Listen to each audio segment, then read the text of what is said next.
Hey everybody, welcome to Silver Tears. We're going to jump in with a quick soulmate snapshot today. I remember saying I look forward to seeing you in tomorrow's reading, and then I looked at my calendar and said, you know what, there might not be a reading tomorrow. But of course, I got an email, and one of the emails that came in, so I get a few of them every day, and I try to stay on top of them. Sometimes that's very difficult, so just so you know, if I've gotten an email from you and I haven't responded, I have no intention of ignoring you. It may take me a couple days to get back to it, though. But I got one, and this one just really stuck out. I always try to at least read and be aware of them when they come in, you know. That's how I see some of the patterns that happened. But this person just had this really intense energy, and it reminded me so much of this collective just overall.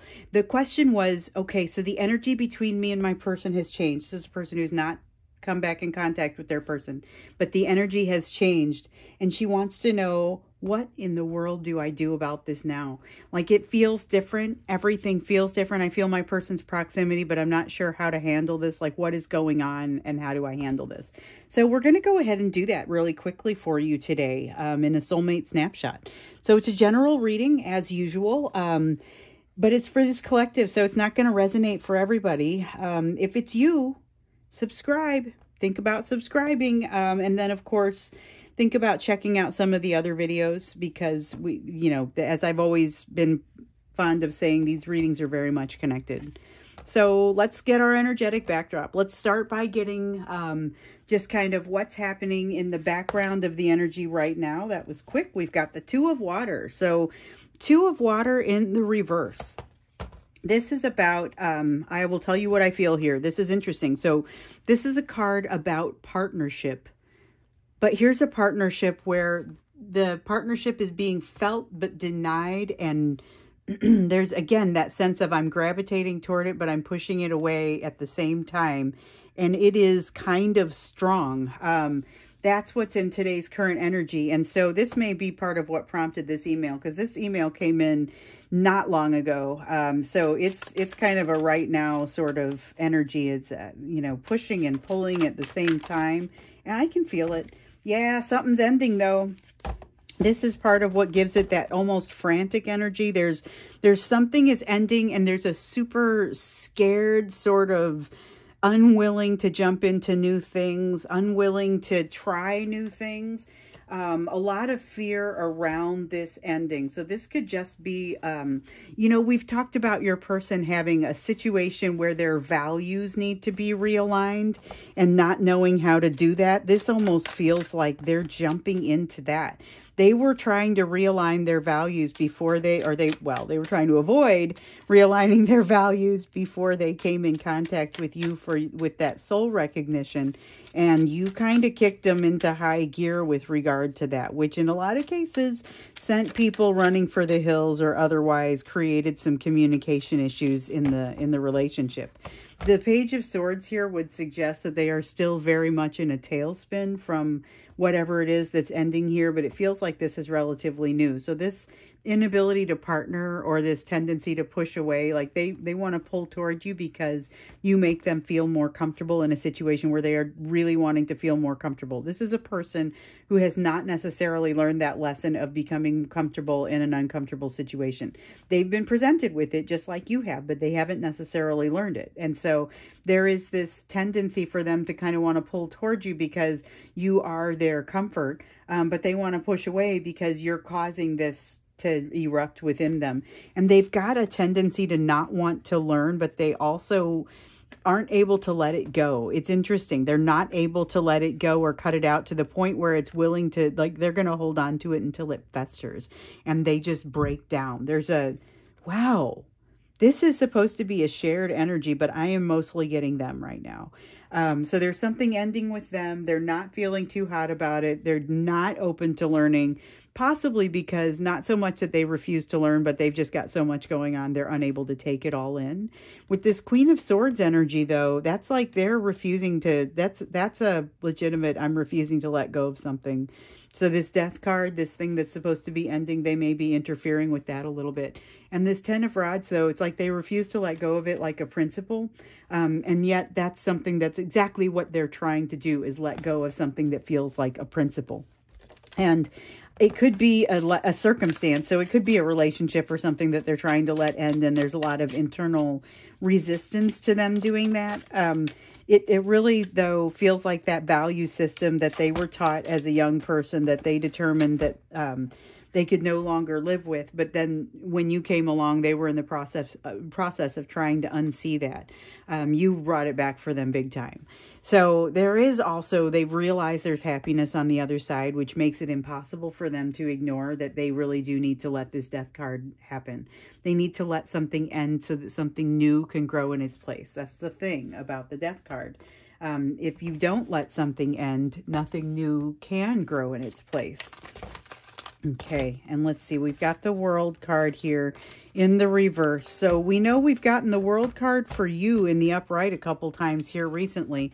But we've got secrecy and something not being over in their energy. And it's so heavy in the energy right now that it's kind of fogging them up. So if you're one of those people that's had just the head full of cotton for the last few days where you haven't been able to think straight and your person's energy is not doing anything to help you, this is the sort of thing that I'm feeling with regard to that. There's a lot of secrecy and not good. Like it tries to get your attention, and then when you say, okay, what do you want? Nothing's there, you know.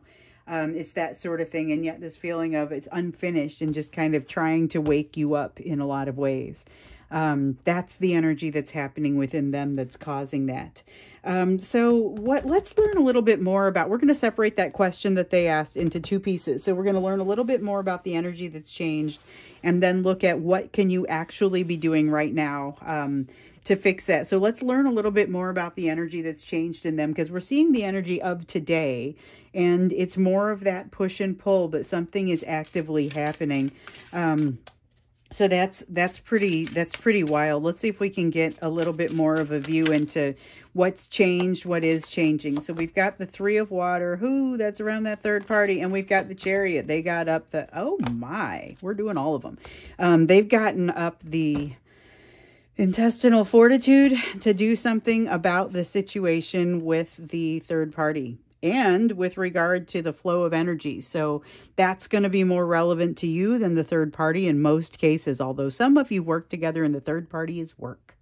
This death card, though, is just backing up what this one says over here. It's go time. Something is happening in this energy that is needs to be dealt with. Like, it's something that needs to be dealt with for your person, for sure. They will not be able to move forward without dealing with this, but it's the sort of thing that's like, it's right in their path. They're not gonna, they may not want to let this change happen. There's a lot of resistance to it, like we saw over here with regard to their values. But with this situation here, and this is like the physical manifestation of what we see emotionally and spiritually over here. So we've got the Hierophant, somebody in charge, whether it's a boss, family member that takes on a lot of control. There's something going on here where there's somebody giving a lot of guidance. Your person is finally hearing it. Like, it's been guidance that they've been hearing, and this change has to do with, or what's changed in them. And it's really over these last couple of weeks. So we've seen people turn corners, and it's been you sometimes. Sometimes it's been your person, and that's something that's happening regularly. But this has been pretty monumental, and it's a big shift that's happened over the last couple of weeks. However, I still get the sense that your person may not be engaging the right battle. They may still be putting some energy into places doesn't make a whole lot of sense, but it looks like they're taking the long path to get to a place that's still pretty positive and has a lot of healing in it. Man, all right, I'm going to keep that as an honorable mention. I don't know if this one wants to be in the reading or not. I have to talk about these first. I just got the, okay, just take one thing at a time. So we've got the Six of Rods, which talks about that, that positive place of victory that they're going, even though we recognize that it's not necessarily an immediate thing. There's still some healing that has to happen, but there's a lot of healing that has been happening, and that we've seen in the readings as well. And we see your person, you know, they'll become incredibly aware of something, and then they'll basically stick their head in the sand and try to avoid it. And it's a cycle with them. And so it's not a quick cycle. We definitely see the still fighting some unnecessary battles, but this death card is pretty definitive in both places, and it's all about, nope, stuff is changing. Things are changing. New things are going to come out of this, but it's going to be victorious and positive. There is going to be a period of time where they're not able to, like it's healing. It's around this Four of Swords. So these are honorable mentions, but I'm going to go ahead and just show them to you here. So the Four of Swords talks about this healing, that, you know, they are on this healing path. So it already has started and they're here. It's going to continue. This Nine of Rods talks about them figuring out some of what they implications of what they've learned, figuring out how to use some of what they've learned. This Three of Cups, though, happens before the fact. And so while they're on this healing timeline, there's a lot of them pulling back, not allowing emotion to flow until this Nine of Rods kind of comes out and gives them a sense of having resolved something. It's that sense of having resolved something. So we've also got the Knight of Rods that has come out here in the reverse. Knight of Rods in the reverse is, so this one's interesting. When we're looking at kind of what's changed in this person's situation, they're moving down their healing path, but there's just something that is actively changed, like actively gone away, and it has really set your person on a path of being, you know, they're not so steady right now. There's a lot of in and out sort of energy that's going on with that. Let's see. Yeah, there's a new perspective that they're gathering, but they haven't quite pulled all of it together yet. So they're still feeling very back and forth. We get that with the Knight of Rods. With the Knight of Swords, we get a little bit of that too. It's also an inconsistent feeling, but it's like it's a hesitation feeling more than inconsistency. So they've got this, it's almost like the equivalent of a new truth. And they haven't figured out how to bring it into their worldview yet. And so it's still kind of challenging. This is really all of that healing that they're doing, that they're having a hard time figuring out how to kind of work through. Like the energy has changed. And it's when you go through an awakening and you go through particularly like the dark night of the soul portion of it, and you come out the other side, there's this period of disorientation where you're not quite sure where to go. There's a little bit of that feeling here. It's not as much of the high of a magnitude as something like that, but this is still a pretty significant new perspective, new truths that they're having to bring in, and they're doing it. But it's not necessarily an easy thing to do. So let's now answer the other half of that question, which was, what do I do about it? So this is kind of like that immediate focus on you.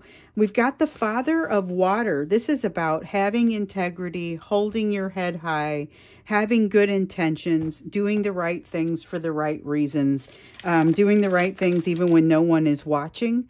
Reevaluation of success comes out here. You're going to have, okay, with the Moon card in reverse, this is a little bit of mystery that gets cleared up for you here. We saw secrecy in your person with the yesterday, I think it was, and also today with the High Priestess. It's especially feeling like secrecy today, although yesterday felt like more of, there's some secrecy in there, but it's like secrecy within them, that things that they were aware of and maybe just not always admitting to themselves.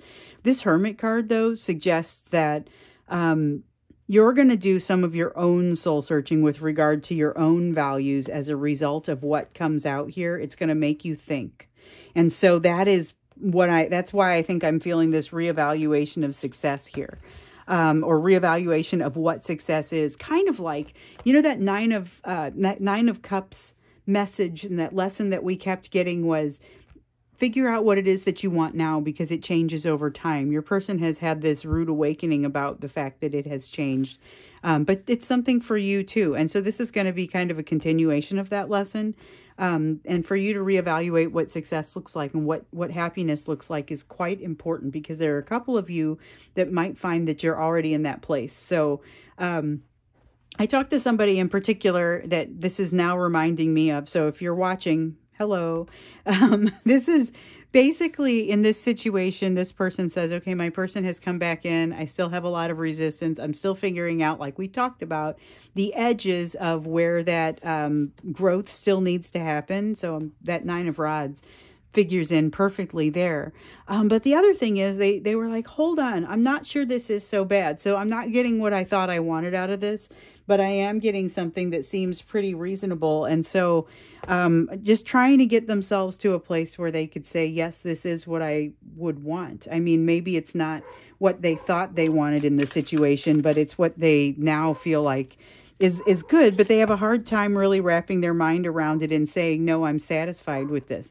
So there may be a need to reevaluate what would satisfy you and what would constitute happiness and an acceptable reconciliation, or at least energy between you and this person. There is some potential for a lack of stability, though, in you as you're working through this. So we've talked about potentially running into a little bit of a depression or a little bit of kind of not feeling like doing things. But this is a little bit steeper. This is a little bit like you're going to be learning something new about yourself. And actually, I'm glad this came out. It's a little bit steeper because this is a lesson that you don't necessarily want to pull out and learn. That is going to be coming for you. But I think that you're going to be prepared to do it. I see resistance. I see not wanting to learn a lesson. I see a lack of stability, but I'm feeling like you're going to walk that high road and still be able to get to where you need to go. I feel like this is just part of kind of what is on your path as you're getting there. Yeah, we've got the 3 of Cups. You have to allow energy to flow. And of course, that 7 of Cups that likes to come up here so often. We've got energy that you need to be able to allow to flow. If it gets stopped up, you end up having to learn a lesson again. And then we have this 7 of Cups that comes out talking about all of the options you have. Take a close look and make sure that you understand really what those options are going to be, because there's a good chance that you can have more than one of the things that you want. So they're not necessarily mutually exclusive. There's a good chance that you will be able to have that. So it's an opportunity to slow down time. I do recommend a little meditation or prayer to get into this one, especially because of this resistance to change and resistance overall to the success that I'm seeing. So this could otherwise be, it could be a kind of a tough path for you, but it's one of those that when you get this tower to fall, you're going to be like, hold on, it's not actually that bad. I can do this. And with that daily balance starts to come back. Yeah, we don't want this one. With that, the daily balance starts to come back. I feel like there's something else that needs to come in. Like you're going to know that you're on the right path with that balance that comes in with the 2 of Pentacles. And I had a couple of cards fall, but they fell face down and don't want to be part of the reading. So I just picked them up. Sometimes they fall face up, and I know that they are supposed to be part of the reading. I swear it feels like there's supposed to be another card here, though. I'm just going to go for it. I can usually tell when it's time for me to stop pulling the cards. Even when it kind of surprises me, I'll just pick up the deck and I'll feel like, nope, that's good. You got to put it down. All right, so we've got this 9 of Pentacles. Sweet. 9 of Pentacles and the Queen of Pentacles, which would kind of be an honorable mention, but it's also like the last card, so I'm going to go ahead and set it down. The 9 of Pentacles is the energy that you are already kind of exuding. The Queen of Pentacles is what you need to grow into and kind of cultivate. So this 9 of Pentacles is almost like an empress in training, you know, and the Queen of Pentacles is one of my favorite energies of that empress. It's very stable, nurturing, takes care of itself, herself, and everyone else, but not in a way that overtaxes her. So there's a super amount of stability. And of course, that's the Queen of Pentacles, so that's why I'm referring to her as a her. But that energy could live in anyone. That energy could happen in anyone. So, all right, what's happened here, just to sum it up really quickly, the energy has changed. There's an intense energy that your person is in, but it's go time. There's something that is happening right now that is changing within their values. You're going to see and feel a lot of push and pull on that, but they're landing in a better place, in a very healed sort of place. However, they're still working through getting used to working with those new things that they've learned. And you have your own fish to fry with this, and with this experience that you're having, more truth comes in for you. You're going to make short work of it, but not immediately. It's still going to be a little bit of a challenge. You've got some resistance to it, but you come out victorious. You come out with this beautiful, balanced sort of Queen of Pentacles, well-rounded sort of feeling. So it's incredibly positive where you could stand to go, but it may not be as easy on this part of the path as you're looking to get there. So I'm going to go ahead and wrap it up here. This is a soulmate snapshot, so I'm not going to do an extended. But now I can honestly say I expect to see you in tomorrow's reading. So have a wonderful rest of the day or evening.